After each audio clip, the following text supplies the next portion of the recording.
Hi, and welcome to a Museum Minute.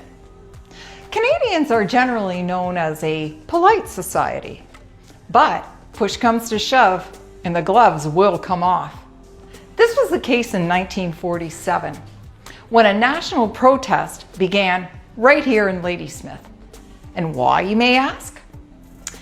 Well, after World War II, the government removed the price controls, and the cost of a candy bar went from 5 cents to 8 cents. Now, by today's standards and price increases, that doesn't sound a lot, but a 60% increase to a child who doesn't have a lot of money, that's a big deal. So in April of 1947, a teen named Parker Williams gathered the rest of the kids in town, and they made signs and they marched up the streets yelling slogans like, "Don't be a sucker, don't buy 8-cent chocolate bars."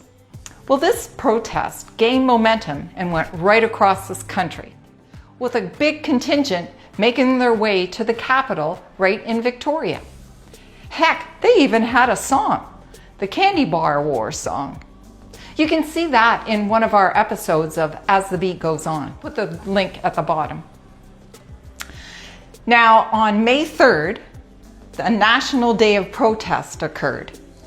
And that was where kids all across the country went out and marched up and down their streets protesting the rise of the candy bar price.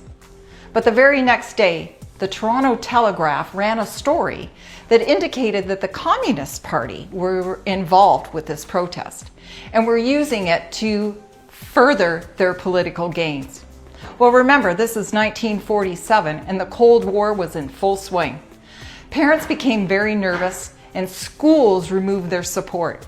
So that was the end of the protest, and it didn't really change the cost of the price of the candy bars, but it did one thing. It brought all the kids from coast to coast together for one common goal. So remember, the next time you reach for that sweet treat, about the candy bar war that started right here in Ladysmith.